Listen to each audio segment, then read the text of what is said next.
आउज़ुबिल्लाहिमिनश्शैतानिर्रजीम बिस्मिल्लाहिर्रहमानिर्रहीम। आज बच्चे हम करेंगे चैप्टर 2 की डेफिनेशन जो कि लाहौर बोर्ड में आ चुकी हैं। तो स्टार्ट करते हैं। हमारी डेफिनेशन क्या है? फर्स्ट डेफिनेशन है डिफाइन अरे फॉर्म।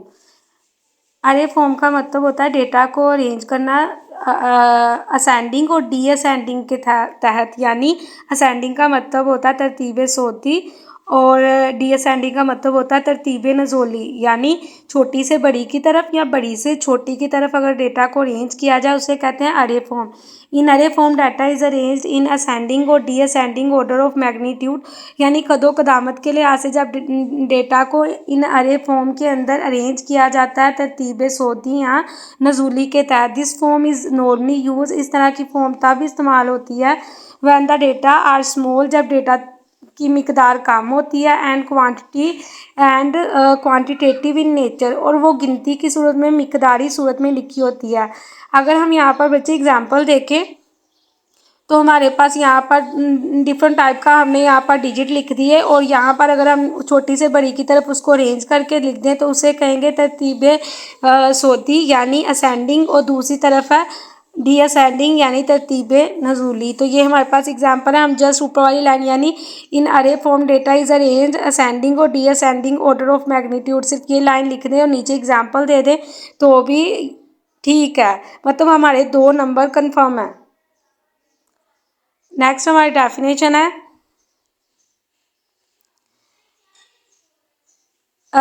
Define classification. क्लासिफिकेशन को सिंपल क्लासिफिकेशन भी कहते हैं। When the data are arrange, जब डेटा को अरेंज किया जाता है इनटू डिफरेंट क्लासेस, मोटी तरह की क्लासेस में, on the basis of common characteristics. Common characteristics का मतलब होता है कि जो उनमें खसूसियात कॉमन हो, यानी हम एक क्लास में जिन भी चीज़ों को रखेंगे इसका मतलब है उनमें खसूसियात सब में क्या होंगी? कॉमन होगी। तो on the basis of common characteristics it represent in the data is known as classification, यानी जो हम डेटा के अंदर प्रेजेंट कर रहे होते हैं, जो डेटा प्रेजेंट कर रहे होते हैं उनमें कॉमन करैक्टरिस्टिक होने चाहिए। तो हम इसके अलावा इसकी डेफिनेशन सिर्फ फर्स्ट लाइन ही लिख सकते हैं। When data are arrange into different classes on the basis of common characteristic, जब डेटा को अरेंज किया जाता है मुख्तलिफ क्लासेस में उनकी कॉमन करैक्टरिस्टिक्स की बुनियाद पे इसका क्लासिफिकेशन, तो उस प्रोसीजर को कहते हैं क्लासिफिकेशन। एग्जाम्पल लिखिए, classes on the basis of educational level, education के लेवल की बेस पर, जैसे आई कॉम बी कॉम, इसकी बेस पर जो है क्लासिफिकेशन बनाई गई है। या फिर कलर ऑफ आइज़, किसी भी शख्स की आइज़ की कलर की बेस पर क्लासिफिकेशन की गई हैं। नेक्स्ट हमारी डेफिनेशन है what are the basis of classification of data. तो क्लासिफिकेशन के जो है उसकी कितनी टाइप्स हैं यहाँ देखा जाए तो ये क्वेश्चन इस तरीकाकार से भी आ सकता है। क्लासिफिकेशन ऑफ डेटा, डेटा की क्या क्या क्लासिफिकेशन की गई है, कितनी बुनियादों में उसे तकसीम किया गया। नेम है हमारे पास 4, quantitative, qualitative, chronological and geographical. Quantitative का मतलब होता है मिकदारी। Classification of data based on magnitude और क्वांटिटी, यानी यहाँ हम मैग्नीट्यूड का लफ्ज़ लिखेंगे या क्वांटिटी का। जब क्लासिफिकेशन की जाती हैं on the based of quantity, मिकदार की बुनियाद पे, is known as quantitative classification. For example, classification classes बनाई गई हैं on the basis of weight, वज़न की बुनियाद पर। नेक्स्ट हमारी डेफिनेशन है क्वालिटेटिव क्लासिफिकेशन, इसको एट्रीब्यूट्स भी कहते हैं। द क्लासिफिकेशन ऑफ डाटा, ये क्लासिफिकेशन ऑफ डाटा इस बेस्ड बुनियाद है on the basis of attributes. तो बच्चे जस्ट एक एक वर्ड चेंज किया जा रहा है। ये हमारे पास बेस है क्वांटिटी पे यानी मिकदार पे, और ये बेस है it is based on the attributes quality पे। नेक्स्ट देखा जाए तो हमारे पास डेफिनेशन लाहौर बोर्ड में नहीं आई। क्रोनोलॉजिकल को टेम्पोरल भी कहते हैं और जियोग्राफिकल को स्पेशियल भी कहते हैं। जब वक्त के मुताबिक डेटा को तकसीम करते हैं उसे क्रोनोलॉजिकल कहते हैं, और जब जगह लोकेशन के लिहाज से तकसीम करते हैं तो उससे स्पेशियल यानी जियोग्राफिकल भी कहते हैं, जैसे इंडिया, पाकिस्तान, जापान, चाइना वगैरह। वैसे ये डेफिनेशन पहले लाहौर बोर्ड में नहीं आई हुई है। नेक्स्ट पढ़ते हैं हमारी डेफिनेशन डिफाइन टैबुलेशन। टैबुलेशन का मतलब होता है table banana. The process of arranging data into horizontal and horizontal का मतलब होता है रोज, यानी या तो हम हॉरिजेंटल और वर्टिकल का लफ्ज़ यूज़ करेंगे और या फिर रोज और कॉलम का करेंगे। वर्टिकल को कॉलम भी कहते हैं। तो the process of arranging data into rows and columns, हम सिंपल में से इस तरह से लिख सकते हैं, वो अमल the process of arranging data into rows and columns, यानी जिस अमल में हम किसी भी डेटा को टेबल की सूरत में, टेबल में देखा जाए तो रोज़ भी होती हैं, यहाँ देखा जाए तो ये हमारा एक टेबल बना हुआ है, यहाँ पर ये हमारी रो है और ये कॉलम है। तो ये डेटा को जब हम क्लासीफाई करेंगे रो और कॉलम की बेस पे, उसे कहेंगे टैबुलेशन। और हम एग्जाम्पल में इस तरीकाकार से टेबल में कुछ भी लिख सकते हैं। कोशिश करें हमेशा एग्जाम्पल लाजमी दें। जैसे हम देखा जाए तो ऊपर क्वालिटेटिव की भी हमारे पास एग्जाम्पल लिखी है। Classification on the basis of religious, मज़हब की बुनियाद पर क्लासिफिकेशन की गई है। एजुकेशनल लेवल की बुनियाद पर क्लासिफिकेशन की गई है।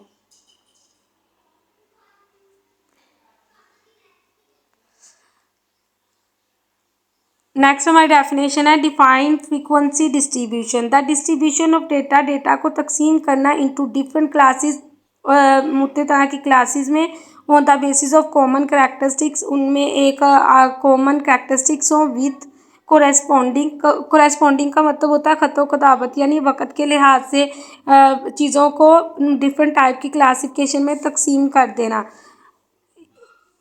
To class frequency corresponding to class frequency is called frequency distribution। Again यहाँ पर डेफिनेशन पढ़ लेते हैं फिर से। क्या लिखा था? डिस्ट्रीब्यूशन ऑफ डेटा, डेटा को तकसीम करना into different classes on the basis of common characteristics, common characteristics यानी खसूसियात की बुनियाद पे with corresponding to class frequency, के उसमें क्लास फ्रीक्वेंसी भी मौजूद है, इसका फ्रीक्वेंसी डिस्ट्रीब्यूशन। तो देखा जाए तो फ्रीक्वेंसी डिस्ट्रीब्यूशन यानी एफ है हमारे पास। नेक्स्ट हमारे पास यहाँ से कोई भी डेफिनेशन लाहौर बोर्ड में नहीं आई हुई। नेक्स्ट हमारे पास डेफिनेशन है क्लास इंटरवल। क्लास इंटरवल को क्लास साइज भी कहते हैं, क्लास विड्थ भी कहते हैं। Class interval is the difference between the upper and lower class boundary. तो देखा जाए तो हम किसी भी क्लास की अगर बात करेंगे, हमारे पास क्लासेस बनी हुई हैं, तो यहाँ पर अगर हम इस साइड की बात करेंगे, हमारे पास जो ज़ीरो है ये हमारे पास लोअर लिमिट है और ये हमारे पास अपर लिमिट है। और अगर हम इसका डिफरेंस निकालें, यानी class boundary class interval is the difference between upper and lower class boundary, तो हम कैसे निकालेंगे? हम 10 में से 0 को माइनस करेंगे, इसी तरीके से 20 में से 10 को माइनस करेंगे, 30 में से 20 को माइनस करेंगे, तो डिफरेंस कितना आएगा? 10 ही आएगा। यानी ये class interval is the difference between अपर पहले मतलब बड़ी रकम पहले आएगी, अपर एंड लोअर क्लास बाउंड्री, तो इनके दरमियान का जो गैप निकाला जाएगा उसे कहेंगे क्लास इंटरवल। हम ये भी कह सकते हैं it is also called class size. अपनी डेफिनेशन को लेंथी कर सकते हैं और इसे हमेशा डिनोटेड का मतलब होता है बयान करना, इसे हमेशा बयान करते हैं एच की सूरत में। जैसे एग्जाम्पल यहाँ पर मैंने लिखी है, हमने क्लासेस बनाई हैं, तो हमारे पास क्लासेस में है 10 से लेके 20 तक। अब हमने डिफरेंस निकालना है, हम अपर में से मतलब बड़ी रकम में से छोटी को माइनस कर देंगे, तो हमारे पास क्लास इंटरवल यानी क्लास साइज आएगा 10। नेक्स्ट हमारी डेफिनेशन है क्लास मार्क या क्लास मार्क्स, उसके अलावा इसको मिड पॉइंट भी कहते हैं। तो इसको कह सकते हैं the central value of the classes, या फिर the middle value of the classes is called mid point. तो सेंट्रल वैल्यू या मिडल वैल्यू जो निकाल रहे होते हैं उसी को असल में क्लास मार्क या क्लास मार्क्स या फिर मिड पॉइंट कहते हैं। और इसको निकालने का फार्मूला ये है कि हमारे पास हमारी जो क्लासेस होती है, यानी जैसे हमने ऊपर भी ली थी यहाँ पर 10 से 20, तो इसका मतलब यहाँ पर 20 हमारे पास जो है, इसी तरीकाकार से यहाँ भी हम देखा जाए तो ये हमारी अपर एंड लोअर, यानी यहाँ 10, लोअर हमारी 10 है और अपर 20 है, और इसको डिवाइड कर देंगे 2 पे। 2 मतलब इनके नंबर कितने हैं, तो इनके नंबर हैं 2। इस तरीकाकार से हमारे पास ये हमने क्लासेस बनाई और इनका मिड पॉइंट लिया है, तो हमारे पास फर्स्ट का आया है 15 और सेकंड का हमारे पास है 25। जहाँ सेंट्रल वैल्यू लिखी है वहाँ हम हाफ भी कह सकते हैं, तो half of upper and lower class boundary बहुत इजी है। अगर हम कहेंगे the difference between the upper and lower class boundary, मतलब जो फ़र्क होगा उसे कहेंगे क्लास इंटरवल। और अगर हम उनका हाफ ले लें, यानी उनको प्लस कर दें और उनकी तादाद पे तकसीम कर दें, जो हमारे पास क्लासेस हैं उनको प्लस करें और डिवाइड कर दें, उनकी तादाद कितनी है, ये भी 2 है, यानी ये हमारे पास लिखी हुई है 20 और 30 मतलब 2 है। इसी तरीके से ऊपर वाली 10 और 20 2 है, तो उन पे जब डिवाइड करेंगे तो हमारे पास निकल आएगा क्लास मार्क। नेक्स्ट हमारी डेफिनेशन है define relative frequency. Relative frequency, अगर हमें रिलेटिव फ्रीक्वेंसी का फार्मूला आता है तो हम बड़ी आसानी के साथ इसकी डेफिनेशन लिख सकते हैं, एफ डिवाइडेड बाय सैमिएशन एफ। सैमिएशन का मतलब होता है प्लस करना।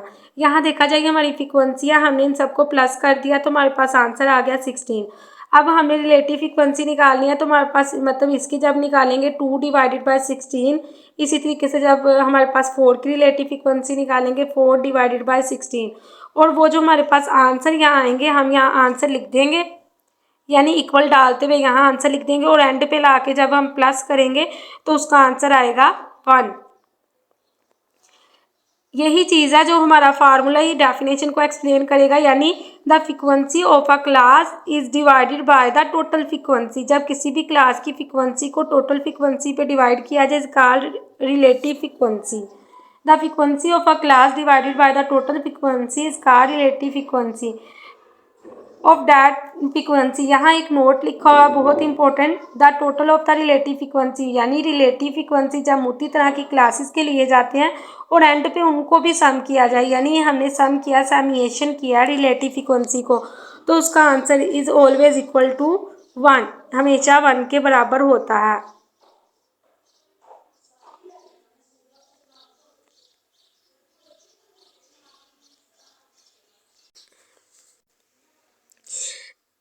इस डेफिनेशन को हम इस तरीकाकार से भी रिलेटिव फ्रीक्वेंसी की डेफिनेशन लिख सकते हैं, if the frequency of a class is divided by the total frequencies is called relative frequency. यानी अगर किसी भी क्लास की फ्रीक्वेंसी को टोटल फ्रीक्वेंसी पे डिवाइड किया जाए तो उसे कहते हैं रिलेटिव फ्रीक्वेंसी। एक बात माइंड में रखिएगा, if the frequency of a class is divided by the total frequencies, तो एंड पे यहाँ पर थोड़ी सी भी मिस्टेक है, फ्रीक्वेंसी मतलब वाई नहीं बल्कि IES आएगा, यानी फ्रीक्वेंसीज, क्योंकि ये हमारे पास टोटल फ्रीक्वेंसी है इसीलिए हम इसे कहेंगे टोटल फ्रीक्वेंसीज। यानी if the frequency of a class is divided by the total frequencies is called relative frequency. Next हमारी डेफिनेशन है, what are the different types of chart. Chart के डिफरेंट टाइप्स बताएं तो simple bar chart, multiple component bar chart, उसके अलावा component bar chart की भी मज़ीद आगे से एग्ज़ाम है, तो कम से कम हमें यहाँ पर देखा जाए तो 4 तो ज़रूर लिखनी चाहिए, और कुछ नहीं तो जो बेसिक टाइप्स हैं सिंपल, मल्टीपल और कंपोनेंट बार चार्ट वो आनी चाहिए। नेक्स्ट हमारी डेफिनेशन है simple bar chart. Simple bar chart is use for presenting of data when the data consist on. Simple bar chart इस्तेमाल होता है जब डेटा मुश्तमिल होता है ऑन वन कंपोनेंट, सिर्फ एक ही कंपोनेंट पर, या फिर और वन वेरिएबल। इस और का मतलब होता है यानी या तो वेरिएबल का वर्ड यूज़ करना है या कंपोनेंट का, ऑन वन वेरिएबल और one component is called simple bar chart. देखा जाए तो कि हमारे पास कुछ एग्जांपल लिखी हुई है, हमने जस्ट ये डेफिनेशन लिखने के बाद अपने से चार्ट बना देना सिंपल बार चार्ट, जिसमें हमारे पास क्या है, यहाँ पर कार डीलर्स हैं मोती तरह के और उन्होंने नंबर ऑफ कार सेल किए हैं। तो यहाँ देखा जाए ये जो हमारे पास नंबर ऑफ कार डीलर्स हैं यानी हमारे पास वन कंपोनेंट है, तो हम इसको इस तरीकाकार से बना देंगे और ये हमारे पास चार्ट सिंपल बार चार्ट बना हुआ है। हमने कहा डेफिनेशन और डायग्राम लाजमी बनानी है। नेक्स्ट हमारी डेफिनेशन है multiple bar chart. Multiple bar chart में क्या होगा, ये हमारे पास जहाँ हमने यूज़ किया है कि ऑन वन कंपोनेंट, यहाँ पर वन से ज़्यादा होंगे। Multiple bar chart are use for presenting of data. Multiple bar chart use होता है व्हेन द डेटा, जब डेटा कंसिस्ट ऑन मुश्तमिल होता है टू और दो पर, या फिर more than two interrelated variable. Interrelated variable का मतलब होता है जो एक दूसरे से ताल्लुक़ रखते हैं, यानी जब हमारे पास जो डेटा है वो मुश्तमिल होता है कंसिस्ट ऑन टू और more than two interrelated variable. तो हम यहाँ तक इसकी डेफिनेशन लिख सकते हैं मल्टीपल बार चार्ट की। अब हम यहाँ पे इसकी एग्जांपल देख लेते हैं। तो हमारे पास इसकी एग्जांपल में क्या लिखा हुआ है, इसकी डायग्राम में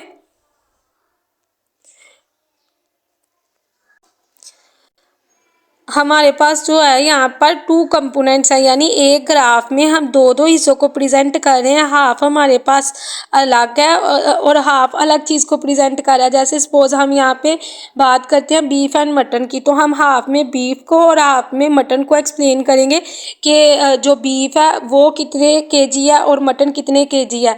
तो देखा जाए तो है तो दोनों ही हमारे पास जो है किसी भी मुल्क में अगर हम बीफ और मटन की जो क्वांटिटी बता रहे हैं तो इस तरीकाकार से यहाँ पर दो तरह की कंपोनेंट इस्तेमाल हो रहे हैं एक ग्राफ के अंदर।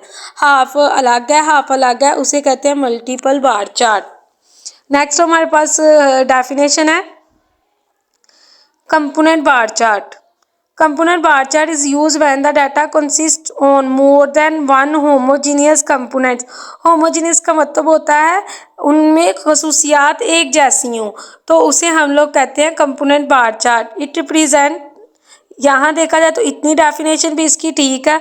अब हम इसकी एग्जांपल की बात करते हैं तो यहाँ पर एक ही साल के अंदर दो दो चीज़ों को हम प्रेजेंट कर रहे हैं, यानी एक ही हमारा जो चार्ट बनाया गया हमने वहाँ पर हाफ अलग चीज़ को प्रेजेंट कर रहा है और हाफ अलग चीज़ को प्रेजेंट कर रहा है। तो हमने डेफिनेशन के बाद अपने से ग्राफ लाजमी बना देना है। नेक्स्ट हमारी डेफिनेशन है सिंपल कंपोनेंट बार चार्ट। ये डेफिनेशन हम अपने पास पेपर से करते हैं। यहाँ देखते हैं हमारे पास यहाँ डेफिनेशन फिलहाल क्या लिखी है। इट शोज द वेरिएशन, ये तब्दीली को जाहिर करता है in different components, different type के कंपोनेंट्स में। With in each classes as well as between different classes, एक ही क्लास में या मोटी तरह की क्लासेस में ये तब्दीली को जाहिर कर रहा होता है। यहाँ देखा जाए तो जो हमने चार्ट की, जब भी हम चार्ट करते हैं कंपोनेंट बार चार्ट की बात करते हैं, इसका मतलब वो सिंपल की बात हो रही होती है। यानी यहाँ देखा जाए ये हमारे पास ईयर तो सेम है 1998, और लेकिन यहाँ पर हाफ डेटा किसी और चीज़ को प्रेजेंट कर रहा है और हाफ किसी और चीज़ को प्रेजेंट कर रहा है।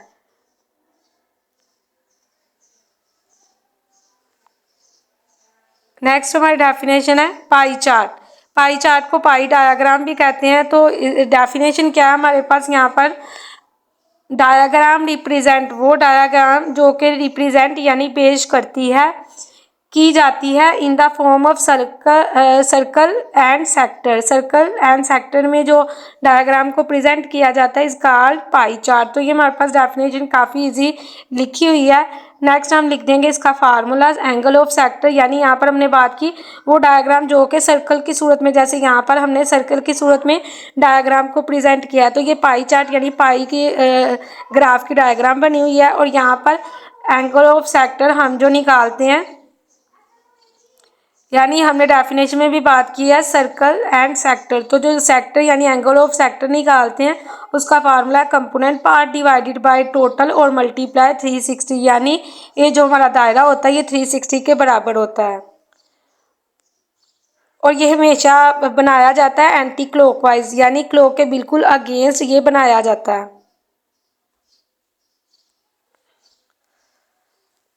नेक्स्ट हमारी डेफिनेशन है graph. What are the different types of graph.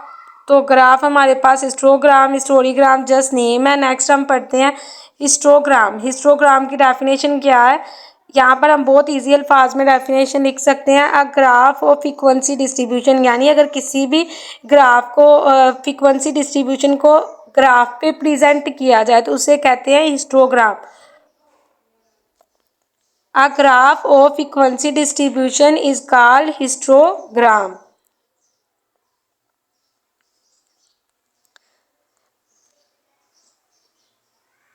Next हम साथ में इसकी डायग्राम भी बनाएंगे। तो डायग्राम हमारे पास बनी हुई है, यहाँ पर देखा जाए ये हम फ्रीक्वेंसी ली हुई है और हमने इस ग्राफ को हमेशा अटैच कर देना। हिस्टोग्राम का जब भी ग्राफ आता है तो हमने एक दूसरे के साथ अटैच करना होता है। और यहाँ पर हम फ्रीक्वेंसी लेते हैं, यानी हमने बात भी यही की है। ग्राफ ऑफ फ्रीक्वेंसी डिस्ट्रीब्यूशन, किसी भी फ्रीक्वेंसी डिस्ट्रीब्यूशन के ग्राफ को कहते हैं हिस्टोग्राम, और ये हमेशा वाई एक्सिस पर होता है। नेक्स्ट हमारी डेफिनेशन है हिस्टोरीग्राम। तो ये देखा जाए हिस्टोरीग्राम यानी ये टाइम सीरीज का ग्राफ होता है।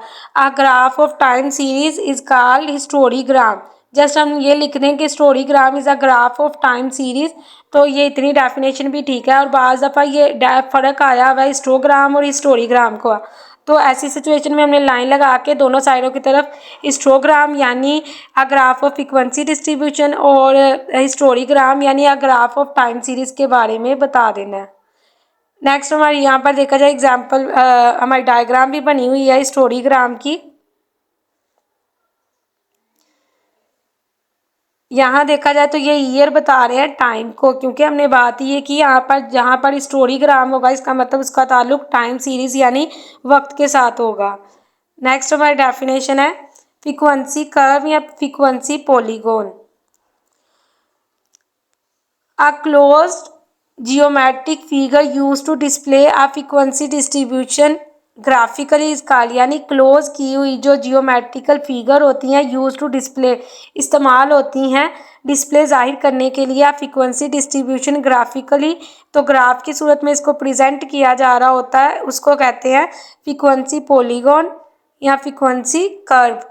तो यहाँ देखते हैं हमारे पास एग्जाम्पल में हमारे पास एक गोशवारा बना हुआ है। इसमें हमने हमेशा याद रखना है जब भी हमने कर्व लेना है फ्रीक्वेंसी कर्व या पॉलीगॉन बनाना है तो सबसे पहले हमने मिड पॉइंट लेना है। मिड पॉइंट कैसे लेंगे, क्लासेस को प्लस करेंगे और डिवाइड करेंगे 2 पे। तो इसका मतलब है यहाँ पर हम क्या करेंगे, 0 में 9 को प्लस करेंगे डिवाइड करेंगे 2 पे। इसका मतलब है इसका इसी तरीके से फर्स्ट वाला आंसर आ जाएगा 4.5। ऐसे ही सेकंड मतलब 10 में प्लस किया 19 और डिवाइड किया 2 पे 14.5। इस तरीकाकार से अब देखा जाए ये हमारे पास निकल आए हैं मिड पॉइंट यानी क्लास मार्क। हम इसे रखेंगे नीचे और इस साइड की तरफ यानी वाई एक्सिस की तरफ हम फ्रीक्वेंसी को लेते हुए अपना जो है ग्राफ बना देंगे। नेक्स्ट डेफिनेशन करने से पहले आप सबसे एक छोटी सी रिक्वेस्ट है, मेरे कुछ कुलीग्स हैं जो कि यतीम खाना खोलने के बहुत ख्वाहिशमंद है, उसके लिए फ़ंड इकट्ठा कर रहे हैं। अगर आप नेकी के इस काम में अपनी कंट्रीब्यूशन करना चाहते हैं तो नीचे डिस्क्रिप्शन में जो नंबर दिया गया उस पर जायज़ कैश करवा सकते हैं। यहाँ कोई भी कंट्रीब्यूशन करना चाहता है तो आप उन्हें इनका कॉन्टैक्ट नंबर दे सकते हैं, इस पर जायज़ कैश अवेलेबल है। चैनल को सब्सक्राइब करना और वीडियो को लाइक करना नहीं भूलना ताकि मुझे इससे मोटिवेशन मिलती रहे। इंशाल्लाह आपकी दी हुई रकम किसी भी गलत मकसद के लिए इस्तेमाल नहीं होगी। तो पढ़ते हैं हमारी डेफिनेशन क्या है। यहाँ लिखा हुआ है क्यूमुलेटिव फ्रीक्वेंसी कर्व और उसका दूसरा नाम लिखा हुआ है ओगिव। हम इसकी डेफिनेशन बड़ी आसानी से लिख सकते हैं। अगर हमें डेफिनेशन आए ओगिव की तो हम कह सकते हैं a graph of cumulative frequency curve is called ogive. और अगर हमें यानी और दूसरी साइड की तरफ अगर हमें डेफिनेशन आए क्यूमुलेटिव फ्रीक्वेंसी कर्व तो a graph of ogive is called cumulative frequency curve. तो इन दोनों का सेम एक ही मतलब ये दोनों सिनोनियम के तौर पे इस्तेमाल होते हैं। इसका मतलब जब ओगिव आए तो हमने कहना है वो ग्राफ जो क्यूमुलेटिव फ्रीक्वेंसी कर्व का बनाया जाता है, और यहाँ फिर अगर हमारे पास आ जाए कि क्यूमुलेटिव फ्रीक्वेंसी कर्व तो वो ग्राफ जो ओगिव से बनाया जाता है। पढ़ते हैं हमने डेफिनेशन में लिखा क्या है। ओगिव की डेफिनेशन यहाँ बहुत सादा अल्फाज में लिखी गई है। A graph of cumulative frequency distribution is called ogive. और यहाँ पर हमारे पास ग्राफ बना हुआ है। यहाँ देखते हैं हमारे पास जो हमने एक गोशवारा बनाया ये किस तरीकाकार से बनता है। तो फर्स्ट पे देखा जाए फ्रीक्वेंसी हम फर्स्ट वाली वैसे की वैसे लिख देते हैं 5। अब हम देखें हमने पीछे वाली फ्रीक्वेंसी को लेना है यानी जो हम क्यूमुलेटिव फ्रीक्वेंसी है पीछे वाली लेनी है, उसमें अगले वाली जमा करके सामने यानी 5 में 5 को प्लस करेंगे तो हमारे पास आ जाएगा और सामने लिख देंगे तो इस तरीकाकार से आ जाएगा 10। नेक्स्ट हम क्यूमुलेटिव फ्रीक्वेंसी, क्यूमुलेट का मतलब होता है प्लस करना। अब हम पीछे वाली क्यूमुलेटिव फ्रीक्वेंसी उठाएंगे उसमें अगली वाली प्लस करके सामने, तो यानी 10 में हमने 10 ऐड किए तो हमारे पास हो जाएंगे 20। इसी तरीके से नेक्स्ट हमारे पास जो फ्रीक्वेंसी है पिछली हमारी फ्रीक्वेंसी है 20 और उसमें हम अगली वाली प्लस करेंगे यानी ये हमारे पास 20 है, इसमें आगे वाली प्लस की तो आई हमारी हो जाएगी 25। यानी हम पीछे वाली क्यूमुलेटिव फ्रीक्वेंसी पकड़ेंगे उसमें अगले वाली फ्रीक्वेंसी जमा करके सामने लिख देंगे और इस तरीकाकार से अब हम जब ओगिव का चार्ट बनाएंगे तो हमेशा हम फ्रीक्वेंसी को इग्नोर कर देंगे यानी फ्रीक्वेंसी को प्रेजेंट नहीं करेंगे, बल्कि अब हम कौन सी चीज़ को प्रेजेंट करेंगे क्यूमुलेटिव फ्रीक्वेंसी को। यानी ये किस साइड की तरफ हमारे पास आएगी, वाई एक्सिस की तरफ। और नीचे हमारे पास जो है एक्स एक्सिस पर क्लासेस आएंगे। इसका मतलब हम फ्रीक्वेंसी को बिल्कुल भी ओगिव के ग्राफ के अंदर नहीं बनाएंगे। नेक्स्ट हमारा डेफिनेशन है, what is mean by one way classification. One way classification का क्या मतलब होता है?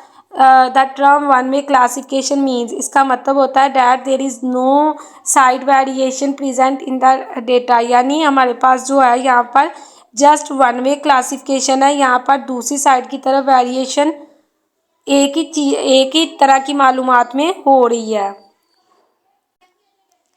यानी हमारे पास जो वेरिएबल है जिसकी बुनियाद पर हम क्लासिफिकेशन कर रहे हैं वो सिर्फ हमारे पास वन है, डबल हमारे पास यहाँ पर टू साइडेड वेरिएशन नहीं है। वेरिएशन का मतलब होता है तब्दीली, और क्लासिफिकेशन बनाई भी जाती है किसी कॉमन कैरेक्टरिस्टिक्स की बेस पर।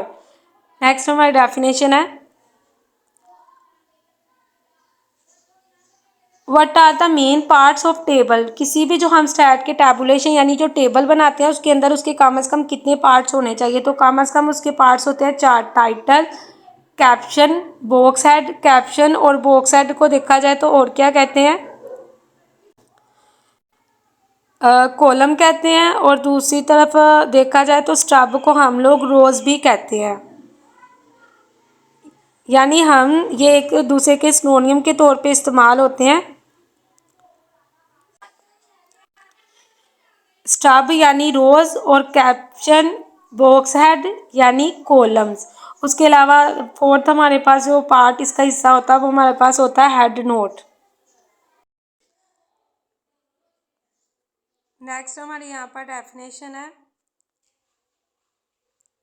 क्लास लिमिट और क्लास बाउंड्री। वैसे तो ये अलग अलग भी डेफिनेशन आ चुकी है, तो पढ़ते हैं हमारे पास यहाँ डिफरेंस की सूरत में क्या लिखा हुआ है। Class limit is a technical term, ये एक टेक्निकल टर्म है यूज टू एक्सप्रेस, जो इस्तेमाल होती है नॉन ओवरलिपिंग क्लासेस के लिए। लाइक 20 से हमारे पास यहाँ क्लासेस बनी हुई हैं 29, और नेक्स्ट जो स्टार्ट हो रही है वो हमारे पास हो रही है 30, मतलब नेक्स्ट डिजिट से हो रही है 30 से 39। अब दूसरी तरफ क्लास बाउंड्री है। Class boundary is a technical term, same वही वर्ड यूज़ किए जा रहे हैं। यूज टू एक्सप्रेस जो इस्तेमाल होते हैं बयान करने के लिए ओवरलैपिंग। तो यहाँ ओवरलैपिंग है लेकिन यहाँ पर नॉन ओवरलैपिंग है। इसका मतलब है कि क्लास बाउंड्री जो होती है वो क्लास होती है जिसमें कंजक्टिव क्लासेस में फ़र्क नहीं होता। यानी यहाँ पर पहली क्लास ख़त्म हो रही है 30 पे और अगली स्टार्ट भी हो रही है 30 पे, इसे कहते हैं ओवरलैपिंग। और अगर उनके दरमियान में फ़र्क हो, यानी पहली क्लास जहाँ ख़त्म हो रही है कंजक्टिव क्लासेस में अगर फ़र्क हो, तो उसे कहते हैं क्लास लिमिट। क्योंकि हमारे पास पहली क्लास ख़त्म हो रही है 29 पे और दूसरी स्टार्ट हो रही है 30 से, इसे कहते हैं नॉन ओवरलैपिंग। और इसका मतलब होता है कि यहाँ पर गैप है। When there is gap in conjunctive classes is called class limit. और हम एग्जांपल में ये क्लासेस भी बना सकते हैं। और नेक्स्ट हमारा है, when there is no gap between the conjunctive classes is called class boundary. Next definition है, word denotes summation. What does summation denote for. यानी ये जो साइन है ये किस लिए इस्तेमाल होता है? तो ये ग्रीक लेटर है जो कि इस्तेमाल होता है शॉर्ट हैंड में सम करने के लिए, यानी प्लस करने के लिए चीज़ों को। The Greek letter summation is use for a shorthand notation of some.